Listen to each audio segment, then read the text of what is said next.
What's going on, guys? Welcome back to the tower.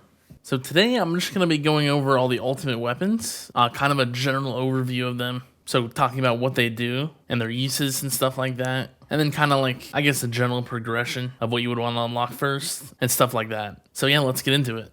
So I'm also going to be making a pie chart for each ultimate weapon to show where they're useful. The categories I'm going to have on that are damage, crowd control, and economy. Damage would just be like being able to kill stuff. Crowd control would be like stuns and slows just to slow the enemies down. And economy would just be for stuff like coins and cells. There's technically a fourth category, which would be EHP, but I'm not actually going to include that since that's not really useful endgame right now. But I will talk about like what's good with EHP, so just not going to include it in that. So first up, we have chain lightning. When your projectiles hit an enemy, there's a chance to spawn a certain amount of chain lightnings, which deal damage and can do a lot of other things, like apply shock to enemies, which makes them take more damage from all sources. And then also like reducing their damage and stuff like that. So I would say chain lightning is 100% damage, but it does have EHP uses, like I said, just from this chain thunder lab. So yeah, you need to be able to do 54% of the enemy's health if you have the max lab, just to get the full reduction. And yeah, going into chain lightning plus, this is kind of where this comes in.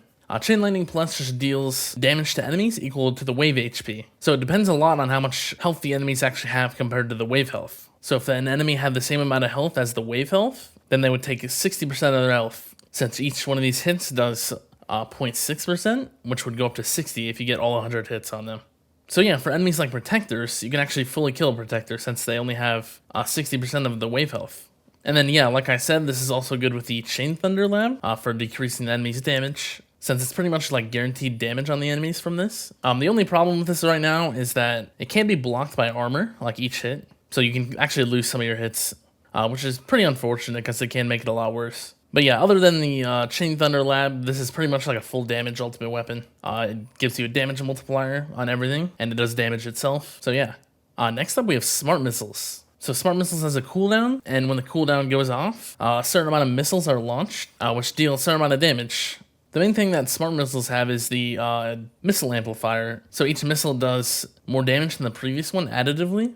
So yeah, if you get a bunch of missile hits on an enemy, it can multiply it by a lot. But yeah, I mean, besides this, Smart Missiles doesn't really have that much going for it. Out of the categories, I would also say that Smart Missiles is 100% damage. No EHP on this one though, like Chain Lightning had. And yeah, this damage multiplier is pretty much all it has going for it, since the Ultimate Weapon Plus pretty much just helps that. You just launch extra missiles. At max level, you can get one extra missile every 2 seconds. And then, yeah, of course, you can upgrade your missiles, get more damage. The cooldown goes pretty low as well. But yeah, there's not much more than that. The labs just increase the radius for more consistency. It's also a missile barrage, but that doesn't really do that much. Yeah, Smart Missiles right now is pretty underwhelming. All it has going for it is the damage amplifier, and I would say it's not even the best thing for damage in the game right now. So yeah, pretty underwhelming overall. Next up, we have Death Wave. So when the cooldown goes off, a certain amount of effect waves are released, which do many things. Enemies that are hit by Death Wave give you a little bit of bonus health. There's also a coin bonus and cell bonus that are applied to those enemies when they're killed. And then they also take more damage from the actual Death Wave, which actually appears after all the effect waves go off. So yeah, based on the categories, I would say Death Wave is 40% damage and 60% economy. And then also some EHP because of the Death Wave health lab right here. But yeah, these effect waves are actually a really nice amplifier. And the main thing that actually helps the Death Wave damage is the Ultimate Weapon Plus for it, which is Kill Wall, which actually multiplies the Death Wave store additively whenever an enemy is hit with an effect wave. So in my case, each enemy that gets hit by an effect wave will give the damage store 4 times. So yeah, it can increase the damage a lot. If you have a bunch of enemies on screen and you get a bunch of effect waves on those, and then you also hit that enemy with a bunch of the effect waves so they get the amplifier, you can deal a ton of damage. It is pretty inconsistent though, so I think a lot of people just use Death Wave kind of for the economy stuff. The coin and cell bonus are really nice. You don't really have to, they're really consistent once you get your cooldown and your effect waves up. So yeah, that's pretty nice. Next up we have Chrono Field. And when the cooldown goes off, a field is created around the tower that reduces the speed of enemies inside by a certain percentage. And yeah, as you can see, you can get it to 100% uptime. So having your duration equal to or longer than the cooldown, we'll just make sure it's up all the time. So based on the categories, I would say Chrono Field is 100% CC, but it also does have some EHP. With this damage reduction lab right here, any enemies inside the Chrono Field will just have their damage reduced. And then there's also a lab to increase the Chrono Field range beyond your actual tower range. And then this is also really helpful with the Ultimate Weapon Plus, which is Chrono Loop. So this kind of amplifies the effect of just the Chrono Field itself. It makes enemies spin around your tower at a certain rate, which can be really good with like orbs. It kind of spins the enemies into the orbs that are going the opposite direction. And then it also has a extra hidden slow effect, so the enemies are actually slowed even more compared to the regular Chrono Field.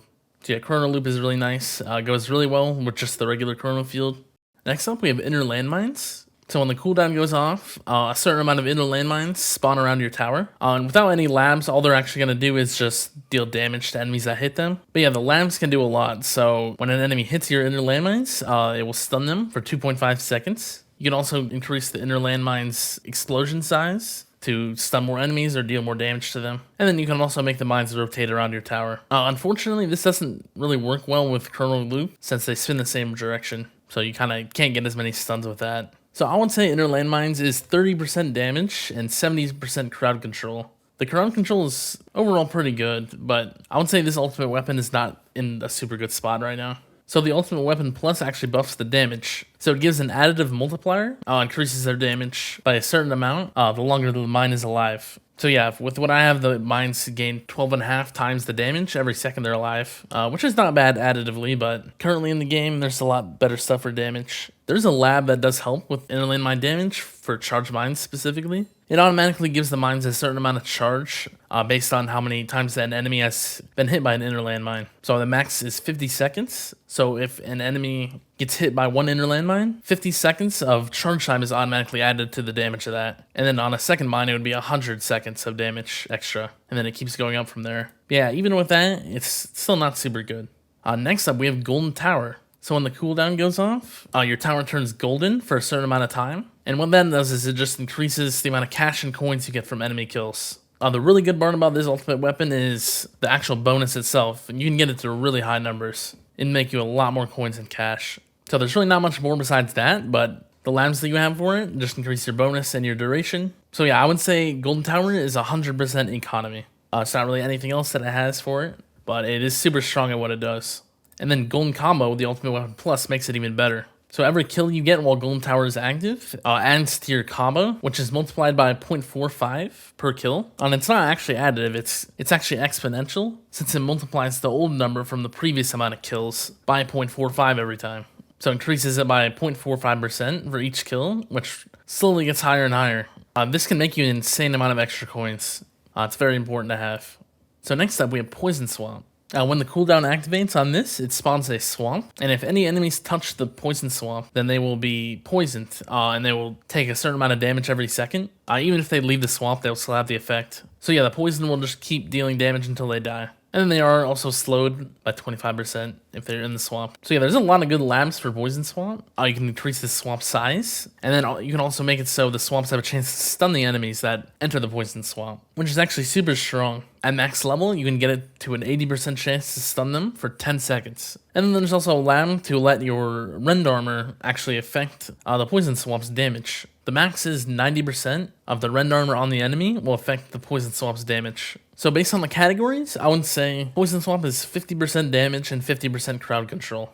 They're both super strong aspects of the Poison Swamp. For the damage, the main thing that actually makes it good is the Ultimate Weapon Plus, Death Creep, which is kind of similar to the Inner Landmines Ultimate Weapon Plus. But yeah, this one scales much better. It increases the damage that the Poison Swamp deals additively over time. So each tick, the base damage will gain 5.7x at the level I have it. And of course, this can quickly build up. After like 20 seconds, it'll already be really close to 105 times or like 110 times around there. The actual base damage. And yeah, it will keep building up, so it'll just do more and more over time. There's no limit on that building either. So yeah, the more CC you have, the better it'll be, since you can get more time for it to build. Yeah, Poison Swamp's in a really good spot right now and has a lot of stuff going for it. And yeah, I didn't mention that the Swamp Rend only affects certain enemies. It affects everything except Raise and Scatters right now. Next up, we have Black Hole. So when the cooldown goes off, it creates a black hole for a certain amount of time that will suck in regular enemies. So it will suck in everything except bosses and elites. Sometimes if a regular enemy has like an ultimate like battle condition, they won't get sucked in, but that would be the only case. And yeah, with some labs and stuff, it actually does a lot of stuff while enemies are inside the black hole. So enemies inside the black hole will take 2% of their health per second, And then you can also get an extra black hole with a lab, so you have 2 of them when the cooldown actually goes off. And then you also get a really nice black hole coin bonus. This is a very big coin multiplier. And then ranged enemies can also be disabled with the lab. So based on the categories, I would say black hole is 10% damage just because of the black hole damage over time, 35% crowd control, and 55% economy. The crowd control you can get is actually really nice. It can help a lot in a lot of situations since the enemies pretty much just can't get to you while the black hole's active. And the ultimate weapon plus is actually for the damage side of it. It deals a certain amount of damage to enemies when the black hole actually goes down. So yeah, this can be really nice if you're actually relying on the black hole to like keep everything back, since it will be able to kill enemies once that actually ends. But yeah, I would say consume is still pretty niche right now. There's definitely a lot of other stuff that's more important than it. But yeah, black hole's really nice to have overall for the extra crown control and the really nice coin bonus you get. And then lastly, we have spotlight. So a certain amount of spotlights are created that spin around your tower. Enemies inside the spotlight will receive more damage.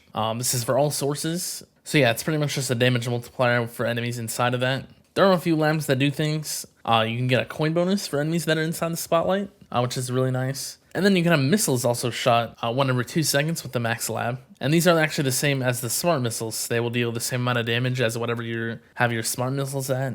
And it does count towards the smart missile amp as well. They are actually blue instead of green though. So the categories for spotlight, I would say is 70% damage and 30% economy. So yeah, the main thing is just getting like high coverage with the spotlight and then getting your bonus higher so you can deal more damage. And then the coverage is also good for the coin bonus as well. And then the ultimate weapon plus is actually an additional damage multiplier on top of your spotlight bonus. So it will take your damage meter and boost your spotlight damage bonus based on that. And if you can get a pretty high damage meter, this is actually a really strong multiplier. And this is also based on your range, so it kind of works similar to damage meter as well. Each meter, the spotlight bonus will be boosted by this number. So as an example, let's just say I have 6 damage meter here. So to do the math, you actually subtract 1 from that damage meter, since that's like the base 1x. Take 5 multiplied by this, 0.04, then I get 0.2. And let's say my range is 100 meters. So I multiply that by 100, and then that gives me 20. And then I'll add the 1 back, which gives me 21. So with my damage meter at 100 range, I will actually get a 21 times damage boost just from this, which is actually a lot. So yeah, Spotlight is really strong for increasing your damage, especially with the light range. So yeah, Spotlight's a pretty solid ultimate weapon as well. So I'll also quickly talk about like the progression order you would want to go. Very broad though, I'm not going to talk about specifics too much. So the first ultimate weapon you're going to want is Golden Tower. This will help boost your income by so much, it'll help a lot early game. It's kind of necessary to progress. Progression takes so much longer without this. And then the second ultimate weapon you want is Black Hole, kind of for the same reason, for the Black Hole coin bonus, since these actually do multiply together. It's not additive, it's actually multiplicative. So yeah, you get this insane bonus multiplied by this insane bonus, and that just gives you so many extra coins and so much extra cash. So yeah, those are definitely what you want to go for as your first two. The next, you actually have some options you can do. I would say the next viable options would be Spotlight, Death Wave, and Chain Lightning. You can get more coins from this as well. But this can also help you get like your damage going if you want to use a hybrid build, or just a full damage build if you're starting off. Death Wave's kind of similar, but I would probably say the two different paths you would go would be you get Spotlight and go for Chain Lightning as well, just to try to get a damage build going. But you can also go Death Wave if you want to kind of go the EHP route. You can get the big health multiplier from this, and then this does also give you more coins and more cells as well. So that's also a nice option. Chain Lightning is actually really good value for the amount of stones you have to put into it for damage. You can get a lot of extra damage from this just from a few stones. So yeah, those are all pretty good options. It just kind of depends where you want to go with it. After that, you would probably want to get Chrono Field. You don't have to actually get it built yet, but having a permanent uptime Chrono Field is really nice. I would say at least get the labs going, like the Chrono Field Duration Lab, since that's a really long one, and that will help in the future if you just have that going for a while. Next can either be Inner Landmines or Poison Swap, I would say. These are both good options. Inner Landmines can be decent if you were going for the stun with this. Just requires a decent amount of labs, but you can still get pretty good value just unlocking it, getting some quantity levels, then getting a few of the labs going. The other option would be Poison Swamp. This one takes a ton more labs to actually be good. The reason you might want to get this instead of Inner Landmines is just so you can get some of these labs going, kind of similar to Chrono Field. I would say Poison Swamp's the most lab-heavy ultimate weapon in the game. It has 4 extremely long labs, so maybe having like a 1 lab slot just dedicated to those, having them going over time would be useful just to get. And then the last thing you would want to unlock is smart missiles. You would only unlock this just so you can unlock Ultimate Weapon Plus, which I'll also get in the progression of in a bit. But yeah, you don't really want to invest in any of these, in the current update at least. There's much better damage sources, and smart missiles takes way too much investment to actually get good. So yeah, at this point in the game, definitely just work on chain lightning. That's going to be your best damage source. And eventually poison swap will become better damage, but that does take a lot more investment. So once you're finally at a point of getting Ultimate Weapon Plus, once you unlock the smart missiles as your last one, the first Ultimate Weapon Plus you're going to want to get is Golden Combo. Pretty much the same thing as why you unlock Golden Tower first. It just gives an insane amount of extra coins. It'll help your progression so much. You might not see too much use at the start, but each level is better than the last level in terms of value. The higher you get it, the better it's going to be, which is kind of the same case for the next Ultimate Weapon Plus you want to get, which is Chrono Loop. So I would say once you get your Golden Combo in a good spot, Chrono Loop's going to be the second Ultimate Weapon Plus you want to get. The amount of extra utility you can get out of this is really good. But I would say at least get into like level 5 to 6. Before then, you're not going to see much use out of it. It's not going to seem like it does anything. But yeah, this one also gets better as you level it higher. After you feel like all that stuff's in a good spot, I would say next it's going to be Spotlight Plus. And the good part of this one is actually the value actually goes down as you get more levels just because of how the math works. So you really actually don't need that many levels. Like you at least unlock it and get like maybe 2 levels into it. That's going to be like a lot of value right there. Since, yeah, like I said, I pretty much have like a 20x multiplier with this. If I would get this to level 11, that would put my multiplier here at 0.12, and that would only be 3 times the damage. So it would go from 21x to around like 62, 63x, compared to like me going from unlocked level 3, which is like 20x. So yeah, the value is actually in the early levels with the light range, which is really nice. And then you kind of have a few options after that. Kind of depends where you're at. One of the options would be Chain Lightning Plus. The only problem with this is you're not going to see much value until like the really high levels. Unlike Chrono Field Plus and Golden Tower Plus, where you need to get it to like 6 or 7 for it to be good, you actually need to go even higher with the Chain Lightning Plus. I would say like you're not going to see super high value until like maybe 8 or 9, just because of how the math works with that. It's pretty much just getting your percentages closer to like 100% of like the enemy's health, similar to like how Chrono Field's speed reduction would work, similar to like defense percent as well. It's the same kind of math there. And then another option at this point would be Poison Swamp Plus. It kind of depends where you're at with your Poison Swamp, but if you don't have this built at all for damage, you could maybe do Chain Lightning Plus. Poison Swamp is a really good damage source still, so both options are good. You might just have to unlock that and get some points into damage as well. And then after that, there's honestly not much else. The last 4 are kind of equal in terms of if you would want to get them. Smart Missile Plus, you don't actually want that at all unless you are using smart missiles for damage, but it just takes so much investment to get them in a good spot. So if you skip them, you're just not going to want that at all. Kill Wall could actually be decent if you're using Deathwave for damage, but Deathwave's a pretty niche damage source, but it is really strong if you do have that build for damage. So yeah, that would be the only case you want to get this one. Same thing for Inner Landmines. If you're kind of building around damage for that, that's the only reason you would want to get this. It's not going to do anything for you otherwise. Black Hole Plus, I think this one technically counts as like an economy upgrade actually, since it does, since it can actually kill extra enemies in the black hole. And it does also have a hidden effect where enemies are sucked into the middle faster. I'm not sure exactly how that works, but they will actually get to the center of the black hole faster than without this.